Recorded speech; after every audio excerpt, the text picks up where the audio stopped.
So এই guys welcome back to my channel. So আজকের ব্লগটা জাস্ট আমি এখন স্টার্ট করছি। আর কাল ছিল মকর সংক্রান্তি, আজ হচ্ছে গিয়ে এখানে মানে হচ্ছে আমাদের এখানে পুজো আছে আর কি। সো তোমরা পুরো ব্লগটা দেখলে বুঝতে পেরে যাবে।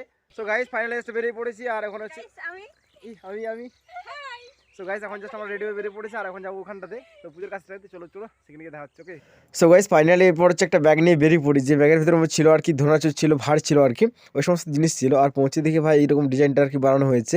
আমরা থাকি না, আমরা যেহেতু মাইকে আনতে গিয়েছিলাম আর এখানে মৃত্যুর হাই করছে ক্যামেরাটা দেখে করে। আর এখানে সবাই আর কি মিলে করে ঠাকুরগুলো থাকে না, হাতি ঘোড়া যে মাটিতে আর কি থাকে, ওইসব জিনিসগুলো ঠিক করছে। আর দেখতে পাচ্ছ পুরো আর কি এরকম লুকটা লাগছে এখানে জায়গাটার। আর এগুলো এখন কতগুলো বাকি আছে যেগুলো সাজাতে হবে, সেগুলো আমি সাজাবো ভাবছিলাম, কিন্তু তার আগে এগুলো আর কি কাকুরা করছিল এখন। তার জন্য আমি আর কি কোনো কিছু দেখছিলাম দাঁড়িয়ে দাঁড়িয়ে। সেই হচ্ছে হাতি ঘোড়াগুলো, এগুলো হচ্ছে সবাই এখানে রাখবে ধীরে ধীরে করে। আর এখানে একটা দাদু রাখছে দেখতে পাচ্ছ, সেইভাবে হাতি ঘোড়াগুলো রাখবে। আর এই জায়গাটা হচ্ছে কালকে ঢালাই করেছে, যে কারণে হচ্ছে পেপার দিয়ে থাকতে হচ্ছে, এরকম নিচে পেপার দিয়ে দিয়েছে তার উপরে আর কি মানে পুজো করছে। নাহলে হচ্ছে যে ঢালাইটা করেছে আর কি, সে ঢালাই পুরো পায়ের ছাপ বসে যাবে। সো সেই কারণে হচ্ছে এখানে পেপার দিয়ে দিয়েছে।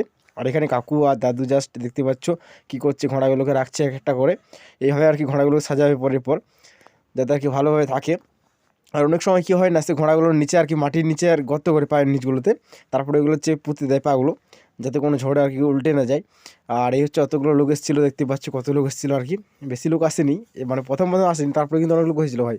সো এখানে দাদু জাস্ট ভেতরে যাচ্ছে আর কি, যাতে ঘোড়াগুলো ভালো করে রাখতে পারে আর ঘোড়াগুলো যাতে পড়ে না যায়। আর যে কারণে সে দাদু একদম উপরে উঠে গেছে। আর এখানে ভাই কিন্তু কাঁটা রয়েছে, কারণ সাইডে একটা কাঁটার গাছ রয়েছে, ওই গাছটার নাম আমি জানি না, জানা নেই আমার আর কি ওই গাছটার নাম। সো ওই কাঁটা গাছটা রয়েছে সাইডে, যে কারণে হচ্ছে ওটা দিয়ে অনেক আস্তে আস্তে উঠলো।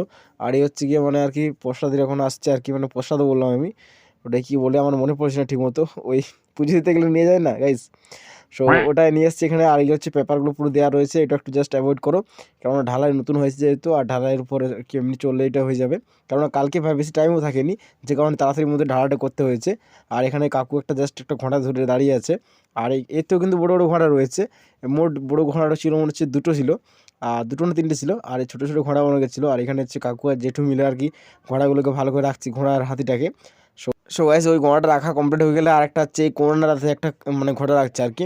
এই ঘোড়াটা কিন্তু অনেকটা বড়ো, ওই ঘোড়ার থেকে এই ঘোড়াটা অনেকটাই বড়ো, যে কারণে হচ্ছে ঘোড়াটা দেখতে সুন্দর লাগবে। আর একটা ঘোড়া রয়েছে যেটা কিন্তু লাল রঙের, মানে পুরো গায়ের বডিটা আর কি এই কোনো লাল না, যেটা তোমরা দেখতে পাচ্ছ আর কি, এটা তো অন্যরকম কালারটা। আর একটা একদম রক্তের মতো আর কি, সিঁদুরের মতো লাল, সেরকম ঘোড়াটা কিন্তু সে কোনা সাইডে দেওয়া রয়েছে। ওই ক্লিপটা থাকলে আমি তোমাকে দেখিয়ে দেবো। আর এখানে পুরো ফাইনাল লুকটা তোমরা দেখতে পাচ্ছ, এটা আমার কি পুরোটা হয়ে গেছে। আর এখানে বাবা জাস্ট দেখতে পাচ্ছ কী করছে, ওটা রেখে দিয়েছে। আর আমি ভাবছিলাম কতগুলো এই আর কি চিলচিলি ঝিঝি করে হয়, এই নামগুলো জানি না আমি, সেগুলো জাস্ট টাঙাও ভাবছিলাম, ওই জন্য কতগুলো হাতে নিয়ে নিয়েছি, কারণ এগুলো বাড়তি ছিল, বাকি টাঙানো হয়ে গেছিলো ঘাড়ে পুরো জায়গাটাতে। আর এগুলো জাস্ট বাকি ছিল, তার জন্য ভাবছিলাম এগুলো আর কি টাঙিয়ে দিই। আর এখানে হচ্ছে আমাদের এখানে নাম সংকীর্তন করতে এসেছিলো, মানে সামনে পুজো হচ্ছে আর একটু হরিনামের সংকীর্তন না হলে হয়, তো সেই জন্য আসছিলো আর কি। আর এখানে আমাদের ঠাকুর এসেছিলো, তো পুরো ভিডিওটা আমি ভালো করে করতে পারি না আর কি। সো দেখতে পাচ্ছ কতগুলো আর কি লোক এসেছিলো দেখতে। আর এরপর হচ্ছে ধুলপাট যাই, ধুলপাট যারা তোমরা গ্রামের সাইডে থাকো তোমরা জানো অবশ্যই, আর এমনি লোকও জানবে। তো এই হচ্ছে নদী, আর ভাই অনেকদিন পর ফাইনালি 5 বছর পর আসছি আমি এই নদীতে, কেননা এই ঘাটটাতে আমি আসিনি আর কি, গ্রামের সাইডে খুব কমে আসি, কারণ আমাদের গ্রামের মানে গ্রামে বাড়ি, কিন্তু গ্রামের থেকে একটু অন্যরকম সাইডে, যে কারণে আমরা নদীর দিকে খুব একটা যাই না। আর এখানে হচ্ছে প্রসাদ মানে পুজো হয়ে গেছে, প্রসাদ বিতরণ করছে আর কি কাকু। তো গাইস গ্রামে আর কি যেটু পুজো দিতে গেছিলো, আর এটা হচ্ছে প্রসাদ, আর সেখানে পুজো দিতে পুরো একদম সন্ধে হয়ে গেছিলো, রাত হয়ে গেছিলো একদম। সো গাইস এখন জাস্ট পুজো টুজো শেষ হলো, আর পুজো শেষ হতে ভাই একদম রাত হয়ে গেছে। সো আজকের ব্লগটা বেশি বড় করছি না, সো আজকের ব্লগটা জাস্ট এই পর্যন্ত, দেখাচ্ছি নেক্সট কোনো ব্লগে, তখন যেন bye bye, take care, love you all.